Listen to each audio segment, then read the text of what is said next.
Pelicans fans, it's Kyle T. Mosley here with Mr. Wilton Jackson of Sports Illustrated. What's going on, Wilt? I'm doing good, Cal. What's going on with you, man? I'm just happy to be here. It's Friday. We get a chance to talk about the Pelicans. I mean, they're somewhat on a roll now after those two losses to the Jazz. They get the win against the Sixers, and they won their division in-season tournament. So it's a lot of good things to kind of say about the Pelicans, or at least for now, while they're somewhat coming together and being healthy. I don't want to say that too loud because they're one. You don't want to jinx them. You don't want to jinx them. No, I got you, man. I got you.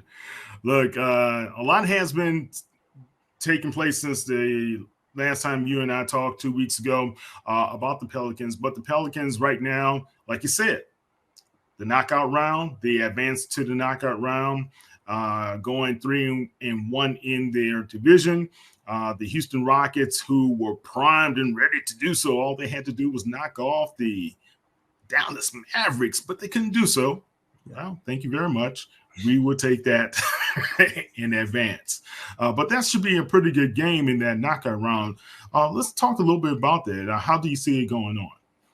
So that game that they're going to have against the Kings, that's going to be a tough matchup because you're talking about a young Kings team that's like ready, locked, and loaded. When you look at the players that they have, man, just that guard play they have at the perimeter. I mean, then of course you know what Sabonis can do in the interior in terms of grabbing rebounds and scoring pretty much at will when he wants to. It's going to be a tough match for them. I'm really anxious to see what Sacramento's guard play is going to look like in terms of going up against obviously CJ McCollum back in the lineup for the Pelicans, and then also Brandon Ingram, seeing where he's going to come in and step in at. Then also that matchup of Herb Jones and what he's going to have to deal with in guarding potentially probably De'Aaron Fox. So that's going to be a good one. That's going to be a real good one, actually. See, and a lot of that about Herb has been understated. His presence back in the lineup has really been the key for the Pelicans more than Zion's return. Yeah. In my opinion, because the defense that Herb brings, that potential for the fast breaks, or even just the second chance points, really has helped propel the team going forward, man. But having CJ to come back at the right time is great. And now we have news that Trey Murphy may be on the court tonight against the Spurs, who will be without Victor. So we'll see how that goes along. But, let's talk about the Kings again. The Kings, they fell to the Pelicans twice a few games ago. I think one was the 129-93, and then they also lost 117-112 with those games in New Orleans. So when you look at the matchups, like you said, it looks like the Kings can be a formidable opponent against the Pels, but the Pels have to have some confidence going against the Kings as well. Right. Not only that, and then how in the last time we talked about that continuity, that chemistry of coming together. Obviously, the offense that the Pelicans are still getting adjusted to in terms of with Zion. Now you get like a player, I think a key player in that game. Now coming back for sure, of course, Trey Murphy, if he's able to come back, that's going to be a thing. But CJ McCollum becomes very important, extremely important, because they're now, of course, you had Dyson Daniels, but there's nobody like CJ McCollum that can come back in the lineup, score. Pretty much, CJ is able to get his shot whenever he wants to on the court. I don't expect him to have any problems going up against De'Aaron Fox in terms of that matchup at the guard position. And so I think him being on the court, not so much of his scoring, but also the facilitating part as well. Because when you have him and Brandon Ingram pretty much playing that two-man ball and finding a way to get Zion in space together as well, all three of them, I think it bodes well for them. But you have to have CJ on the court, and I think that in this particular case against Sacramento, it should be a good game. I would expect potentially a different outcome in that regard, as long as the Pelicans can run their offense effectively, definitely rebound the ball. And one of the things that's been hurting them is, like, one thing I noticed about this team, they get a lot of free throw attempts, but they don't always make the free throws. This, I'm hoping that with the addition of CJ McCollum being back, Trey Murphy being back to kind of help out with that. I mean, obviously Zion had almost a perfect game. Almost, yeah, just a free throw off. Exactly. So like if you're able to kind of capitalize on opportunities, because he's gonna have those opportunities to get to the free throw line. Let's just keep it real. And so if he's able to get there, make the shot, or if he doesn't make the basket, get to the free throw line and make those free throws, I think it's gonna bode well for him and just kind of continue to add and boost on those points. Also, another player too, now that I thought about it too, Jonas, in terms of crashing the boards, that could be a big piece too for the Pelicans. Yeah, the big guy usually through these tight affairs, he usually gives a double-double. So, yeah, Giannis will be great for the Pels going forward. I think Zion learned something in that last game against the Jazz. You know, when he had the ball, the final seconds, he was going to the basket, and I know he kicked it out to Brandon Ingram. But if you're going to be the star, you're going to be the man. Yeah. You got to be the man. Absolutely. Right? Absolutely. And that means going to where you live. That's inside the paint. And this season, he's done a tremendous job with his shot selection inside the paint. He hasn't taken, I think he's taken only a few threes. You know, before that, he would always be outside, sometimes just knocking those down. But I think right there, that was a key loss for the Pelicans because they needed to win that game. They could have won that game. But when he did not go inside and take charge, like all he had to do is try to go to the basket, I'm pretty sure those guys would have fouled him. No way, shape, or form, and give yourself at least 2 points the old-fashioned way to be able to tie the game. But I like what he has done. I like the mentality that he had going inside. I think he could be able to take that going forward without Victor in the lineup. Now, talk about those Spurs. Why do you believe the Spurs have been struggling as of late? I think with the Spurs, it's simple. Like, this is a young team, talking about one of the youngest teams in the NBA. Shout out to Coach Pop for having the challenge of taking on that challenge of building a young team, and no one better than him to do it. But I think they're just figuring out who they are as a team still. And I think that when you look at a player like Victor Wembanyama, obviously we know he's talented. We saw what he did, you know, before getting into the league, and even in the first couple games of getting into the league. But I think the first real game when he saw some of his first struggles was that game where he played in the Garden, when he had to deal with Julius Randle and that New York, that Knicks defense. And so I think now what you're starting to see is that people are better being able to plan for what he's going to do and what he brings in terms of his skill set. And so a lot of times you see there are times where you knew he was gonna take like a mid-range jump shot because length is only going to help you in so many different places. And so like what he's going to have to learn to do is that obviously as he gets stronger, he's going to get more physical. He's going to be able to do some different things and go up against some of the more physical guys in the NBA. But now he's still kind of trying to feel his way out. And I think a lot of it is still due to the fact that because they're still figuring their pieces out as a team. What does it look like, say, for example, when Giannis is not on the court? Does that mean, you know, your guards, are you going to be able to still function properly? Who's going to take that next step, that next, I guess, not necessarily of a leadership role, but that next role after him in terms of scoring? Because it can't just be just Victor. It has to be other players. And even when he's on the court, the offense obviously still has to run in sync with him as well. So I think they're still trying to kind of figure that out. And it's going to take some time. I don't see them, believe it or not, right now in their current state, just putting together a long string of games of wins. But I know they'll find a way to get out of this slump. But like I said, it's a bunch of some different things that they're trying to learn. And like I said, it's just a matter of just continuing to get those reps and continue playing with each other. Yeah, definitely.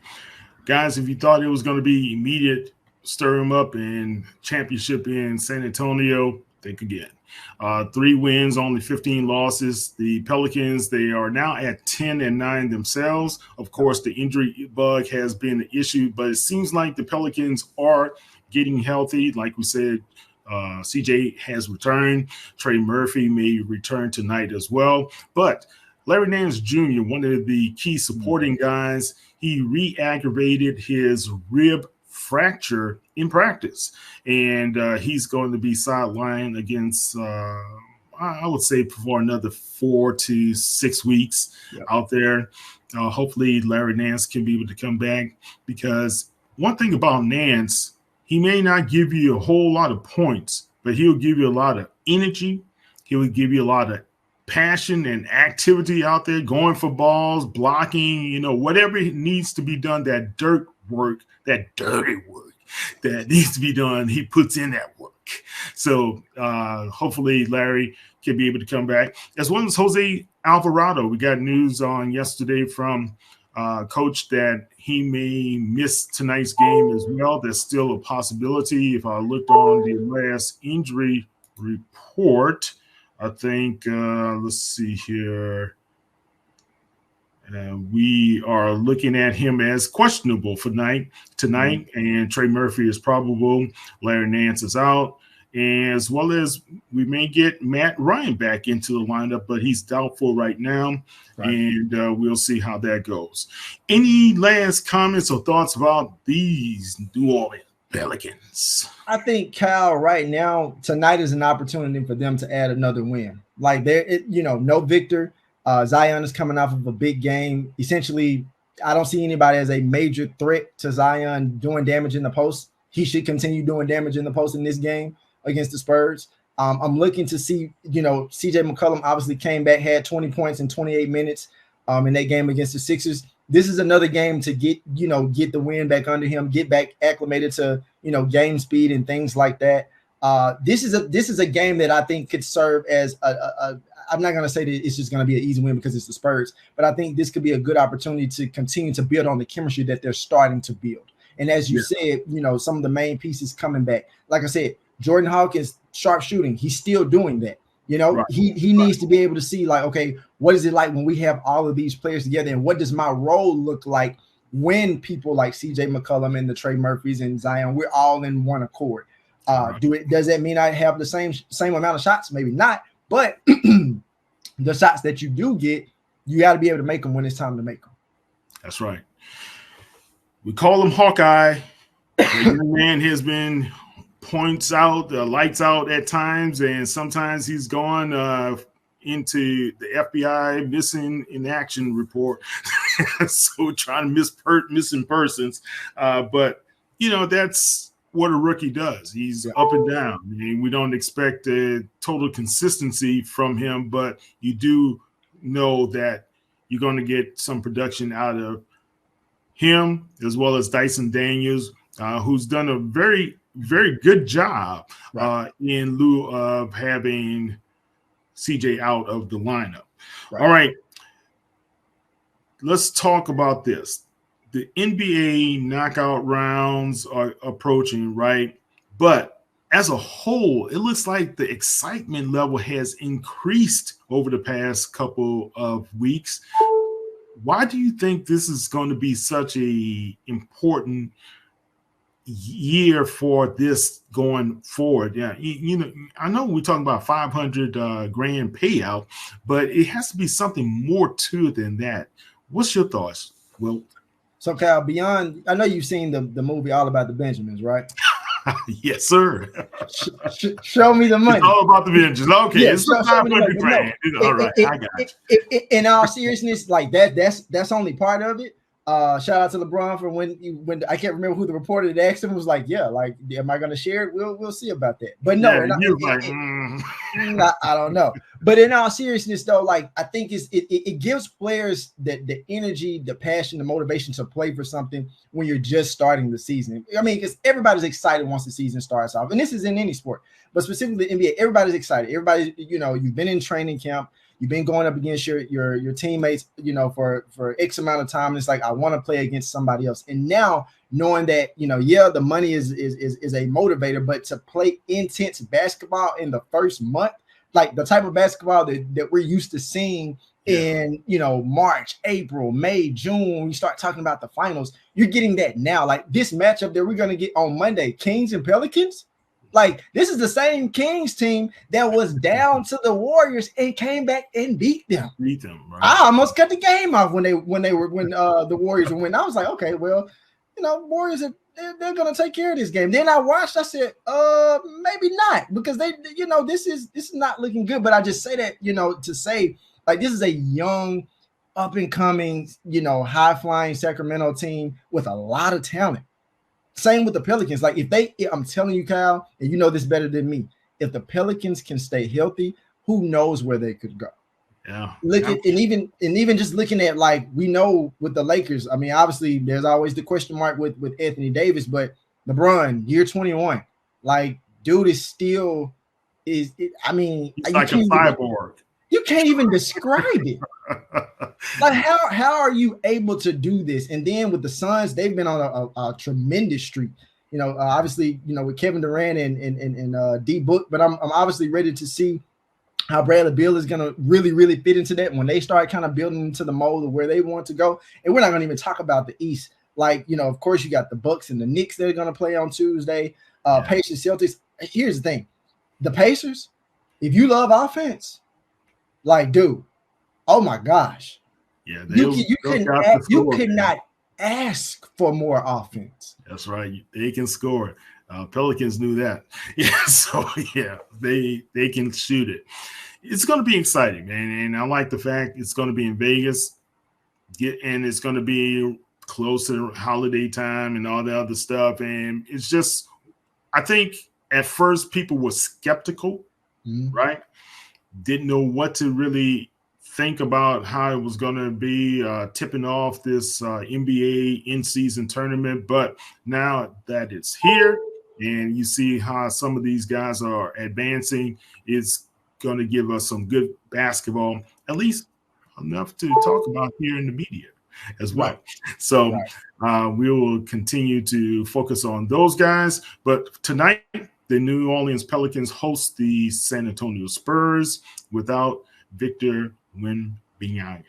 How do you say it? Wembanyama.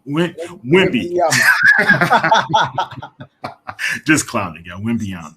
So we'll see how those guys do. I am Kyle T. Mosley from the Pelican Scoop. That's Mr. Wilton Jackson from Sports Illustrated. Wilt, tell everybody how they can find you on the World Wide Web. So you can find me on Twitter at Wilton Reports. Hopefully, like I said, me and Kyle will continue doing this every week. We'll be breaking down the Pelicans and all the big storylines from there. That's pretty much it. And like I said, doing stuff for SI.com, you know, as far as like news in all sports. So catch me there. And guys, if you don't know, he just got a fellowship. He's going to be a part of the National Association of sports editors, or no? So it's going to be the Associated Press Sports Editors Diversity Fellowship, APSC. Right. So I'll start that in January. So I'm really excited about that. Man, he's doing some awesome stuff. Read his content. He has a great podcast that's coming out. I think you have a special guest that you're going to have on next week's show as well. So check Wilton with Wilton Reports. I'm Kyle T. Mosley again from Pelican Scoop. That's Wilton Jackson. Thank you, Wilt.